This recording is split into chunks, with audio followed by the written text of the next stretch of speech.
Hey, salut la gang de Famille Crypto, puis salut tous les followers. Donc, on va y aller pour des news crypto un peu.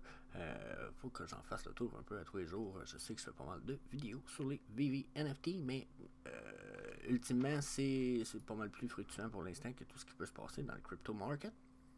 Donc, NFT, pas mal plus un peu de potentiel, je vous dirais présentement, quand on va regarder même les projets crypto NFT.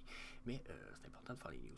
Donc, si vous n'êtes pas encore inscrit, c'est juste en dessous, sur le petit bouton rouge, il y a même une petite clochette à côté que vous devriez cliquer dessus si ce n'est pas fait, encore une fois, pour avoir les notifications quand je vais avoir posté des vidéos. Sinon, il faut aller sur le groupe Facebook, la Famille Crypto, vous inscrire là-dessus, c'est gratuit. La seule grosse règle, c'est la règle numéro 1, qui est interdit de chialer. Puis c'est ce qui fait que le groupe est fantastique. Donc joignez-vous à nous autres, ma petite gang, gratis. On a un Discord à part de ça, avec c'est ça, avec du monde. On discute une fois de temps en temps. Puis ben that's it, that's all. On saute au stock. Oups, j'ai pas activé la bonne fenêtre, semble-t-il. Et voilà. Donc, première news, la gang, se trouve être le fait qu'on va avoir. Il y a un gros trading giant qui s'appelle Mitsui qui non, attends un peu. Il y a un gold-based stablecoin qui va être créé. Donc, ça va être une espèce de coin stable, un stablecoin, une monnaie stable qui va être basée sur le prix de l'or, qui est créé par le trading giant Mitsui. Donc, ça fait partie de leur plan. Le plan va être basé sur le prix de l'or, qui lui va être backé par la Mitsui, by Suimoto Mitsui Banking. Donc, j'imagine jusqu'à un certain point que ça va pas être trop décentralisé comme stablecoin, dans la mesure où si c'est contrôlé par une banque, que cette banque-là a fait comme une espèce de faillite, ou qu'elle décide qu'elle a fait banqueroute, ou que peu importe, peu importe ce que vous avez dans ce stablecoin-là, perd probablement toute sa valeur. Donc c'est peut-être un peu épeurant, si vous voulez mon avis, j'aurais voté plus pour de quoi de décentralisé. Ça nous arrive de Japon, donc je sais pas trop ce que ça va valoir. Mais je pense que c'est quelque chose qui risque de mourir dans l'œuf vu sa non-décentralisation.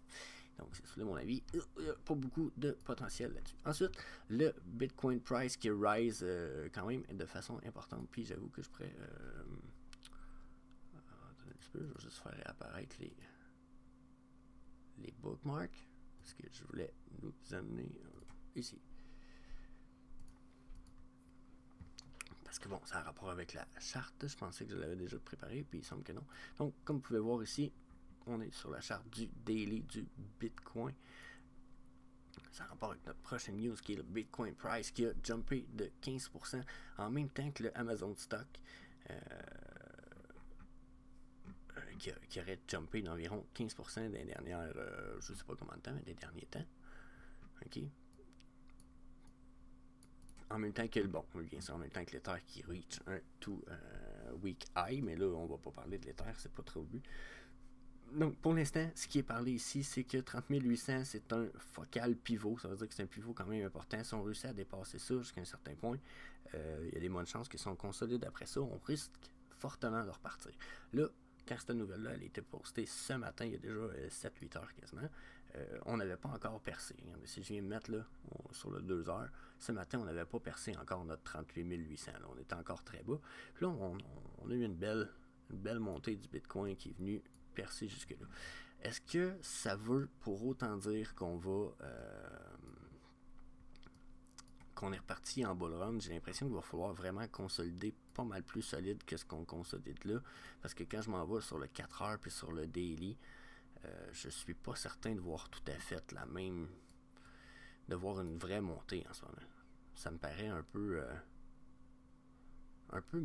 manipulé. Je sais pas pourquoi. J'ai pas un bon feeling. Puis, si je viendrais y appliquer certaines trendlines, encore une fois, j'ai l'impression qu'on pourrait très vite retomber. Okay? Puis revenir rechercher, venir faire une espèce de triple bottom sur la ligne de tendance de mon Fibonacci Channel qui est appliqué ici en 3 points. Okay?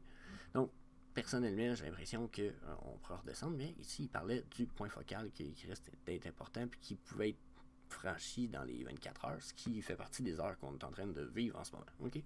Donc, la paire a vu un gros comeback durant la nuit qui disait, puis là, il parle vraiment du Bitcoin puis du Amazon Stock.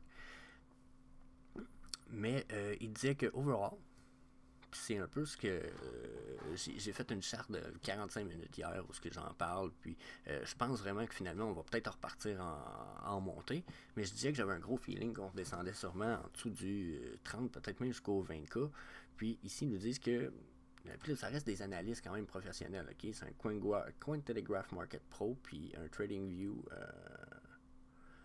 a montré, puis je me rappelle plus trop ce que c'est écrit, mais okay, c'est des experts qui parlent un peu. Puis ils disent que le cas le plus probable de ce qui va se passer, c'est que Bitcoin va finir par tomber à 33K. Puis avant de faire une divergence quand même bullish, puis il parlait pour late jeudi.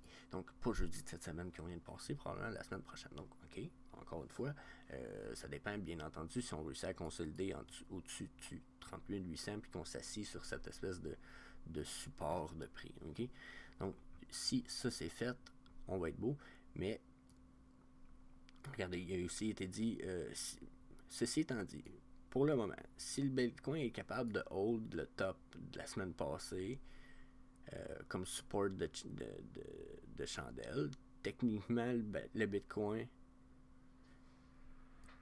reste dans un range entre 28 et 38 000 pour ce qui est de jusqu'à dernière note, dans le fond, jusqu'à dernière nouvelle. Ce qui veut dire que si tout est supporté par les tops des chandelles de la semaine passée, on devrait voir le prix bouger tout le temps de 28 et 38. Donc, c'est ce qui semblait être prédit. Personnellement, je pense qu'on va descendre pas mal plus bas, mais c'est pas tout le monde qui va avoir le même avis. Je suis loin d'être un professionnel de la crypto encore, hein, malgré le fait que je commence à me trouver pas mal meilleur qu'au début, puis c'est loin d'être professionnel malgré tout. Donc, ok.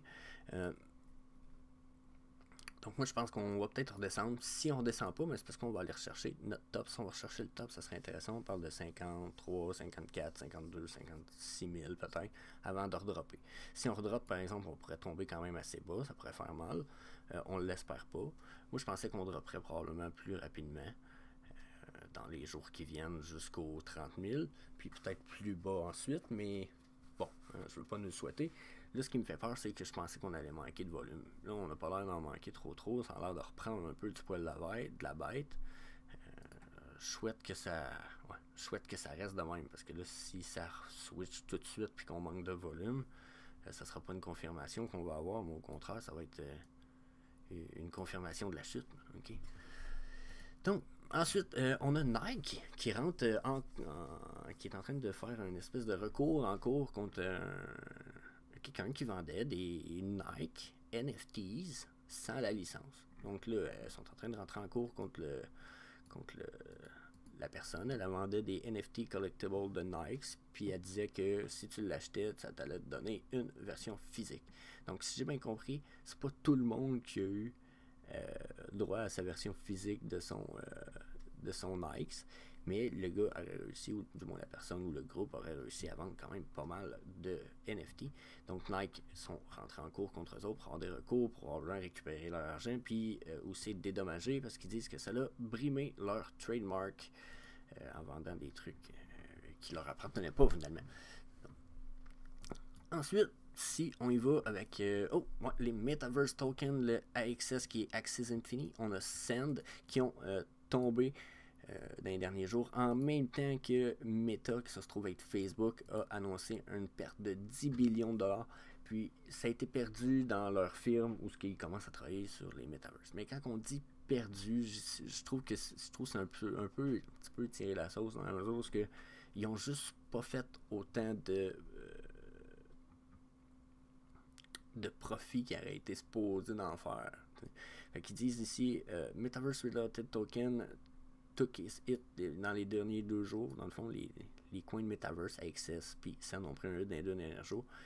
Pendant que Facebook reportait une perte de 10 billions sur sa Augmented Reality Division, dans sa division d'Augmented Reality. Donc, est-ce que c'est vraiment une perte ou, si vous voulez mon avis, j'ai l'impression que c'est plus c'est normal, je pense que c'était voulu. T'sais, oui, c'est une perte, mais je pense que c'était quelque chose qui était préparé, voulu. Tu pars pas un Metaverse Project en investissant dans un paquet, puis il a engagé un paquet, je pense que c'était des milliers de personnes pour son projet. Et tu te fais pas ça en espérant gagner de l'argent. Là.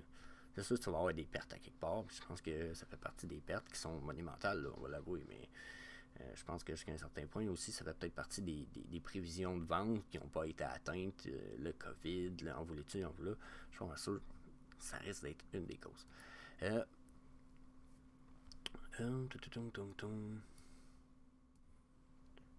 Donc, ce qui avait été dit, c'est que bon, ça a plongé quand même d'un bon 12% les dernières 24 heures, ce qui fait un beau Black Friday, hein, un beau Black parce que les prix sont en rabais. Mais ça ne veut pas dire que c'est nécessairement le temps d'acheter tout de suite. On sait qu'à Access, malgré le fait qu'ils ont descendu en dessous de 46, ils étaient en haut de 162. Hein, il n'y a pas très longtemps, donc encore là, ce risque d'être à rabais. Mais est-ce que le jeu va finir par performer beaucoup? J'ai l'impression que s'il y a une perte de popularité présentement, c'est pas nécessairement juste à cause de méta, mais plutôt parce que à Access, le jeu il est là. On va se le dire. Genre, j'aurais pris un paquet d'adolescents de 15 ans, je leur aurais dit de me faire des Pokémon les plus affreux possibles, puis je les aurais mis sur accès infini, j'ai l'impression que c'est ça que j'aurais eu. Je ne veux pas être trop critique, mais en même temps, elle a pu se forcer un peu plus. Mais il me semble que des fois, c'était pas. En tout cas, c'est mon avis. On est en 2022. Il me semble que la qualité devrait être augmentée un peu pour certaines choses. Je comprends que le principe en arrière du jeu est super bon, mais c'est pas pour rien qu'on va avoir des jeux comme Illuvium qui font fureur et qu'on attend après. OK? Donc, malgré tout, son 162, je pense pas qu'on va y retourner rapidement. À 46-49, c'est peut-être bien en bon prix. Puis là, il a été dit aussi que probablement que le price drop qui a été fait avec Axie Infini a rapport avec son Smooth Love Potion. Puis comme il disait, ça a sûrement rapport avec le fait que avant, tu pouvais faire jusqu'à 135, puis à un moment donné, 20$ par jour à jouer à ça. Et éventuellement, là, on t'est rendu que tu vas faire une pièce par jour à jouer à ça. Donc, attendez-vous pas à jouer avec Axie Infini et à faire de l'argent.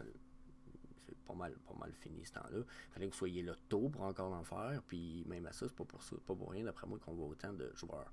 Pour ce qui est de Sand, j'ai l'impression que c'est probablement relié justement à ce qui s'est passé avec Meta, ce qui se passe avec les compagnies, pas mal plus de stocks, on va dire. Je pense que ça va finir par avoir beaucoup de relations puis d'effets sur ce qui va se passer dans certains projets crypto. Tu sais, comme c'est ce qu'il parlait ici. Il dit, est-ce que les Metaverse tokens puis les Metaverse stocks sont related? Puis je pense que oui, dans la mesure où éventuellement un stocks puis une crypto, ça sera pas la même chose, ça sera jamais vu comme la même chose, mais ça va représenter sensiblement un peu la même chose, puis il va toujours avoir une question d'adoption, puis d'offre et de demande. Donc, s'il y a une perte d'un point de vue du plus gros joueur qui est Meta, tu vas aller voir les gens avoir des craintes sur leur investissement sur les plus petits joueurs, c'est normal. Si j'investis dans les Canadiens, mais que dans la dernière game, les deux meilleurs joueurs de l'équipe sont blessés, puis qui sont blessés pour le reste de la saison, je vais être moins confiant sur mes prédictions de victoire de la saison. Puis ça va être un peu la même chose. Je vais être moins confiant sur mes investissements sur des joueurs secondaires. Si je vois un joueur primaire perdre 10 billions de dollars. Donc, tu sais, je pense que ça, c'est tout à fait normal qu'on voie ce genre de situation-là se produire. Sinon, on pourrait regarder encore un peu la question de crypto regulation. Ça a l'air de quand même bouger encore.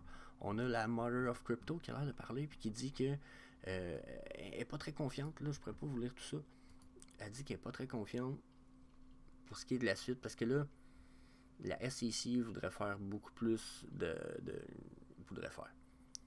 voudrait analyser beaucoup plus de projets crypto pour s'assurer que ce ne sont pas des sécurités puis pour les réglementer si jamais s'en sont jugés comme étant des sécurités. Sauf que de la manière qu'elle a l'air de parler, elle dit la proposition qui a été faite par le SEC pour ce qui est de l'année 2022, il semble dire qu'ils vont rajouter beaucoup plus de lignes de conduite, puis qu'ils vont permettre, ils vont rouvrir, puis ils vont analyser tout ça. Mais elle dit que selon les propositions qui ont été présentées à elle, c'est pas le cas du tout. Là. Ce qui va être fait, c'est beaucoup plus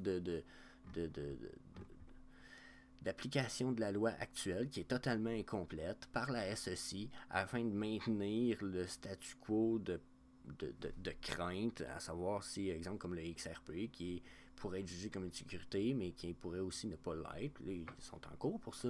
Et tant que c'est pas fini, de toute façon, on va avoir des gros problèmes avec toute cette question de sécurité-là. Puis j'ai l'impression que la SEC, d'après ce que la Mother of Crypto semblait dire, la SEC veut juste diriger par la force, je sais pas si vous comprenez, au bout de la ligne, dire ben nous on pense que c'est des sécurités, donc on te les met en sécurité, tu nous dois de l'argent, on te met en prison, puis, mais ça n'a pas été analysé du tout, puis il n'y a rien qui a été mis en corrélation à savoir si c'est vraiment l'équivalent d'un stocks au bout de la ligne, parce que c'est pas un truc en bourse au bout de la ligne, puis que c'est pas la même chose, tu peux peut-être pas le juger comme étant une sécurité. Donc ça fait partie des choses que la Mother of Crypto elle nous a parlé dernièrement, puis que j'ai trouvé qu'il était quand même sensiblement intéressant. Je pense qu'il était à évaluer puis à pas négliger. Les taxes, un paquet d'affaires vont finir par arriver. Puis on veut pas, pour la plupart de ceux qui suivent la chaîne, on veut pas nécessairement non plus se faire taxer nos NFT. C'est comme si tu me disais, Jesse, tu t'as acheté une carte de Charizard, tu l'as mis dans ta cave, mais là, à la fin de l'année, là, moi, je viens de voir, là, puis si ta carte, elle vaut 100$, ben, tu me dois 25$ à la fin de l'année. Puis là, ben, l'année d'après, je reviens voir, puis ça vaut 1000$, tu m'en dois 250$ à la fin de l'année. Puis c'est un peu de même que pour l'instant, ils veulent gérer ça. Comme s'ils disaient, oui, mais tu fais de l'argent avec ça, à prendre de la valeur. Un peu, j'ai pas fait d'argent, et là, c'est une valeur, oui, mais elle prend de la valeur, oui, mais je fais pas parce qu'elle prend de la valeur que je fais de l'argent. Genre, faut que je la vende pour faire de l'argent. Tant qu'elle n'est pas vendue, tu peux pas me taxer si j'ai pas fait d'argent avec. Mais là, pour l'instant, la manière que ça fonctionne, c'est non, t'as ça dans ton portefeuille.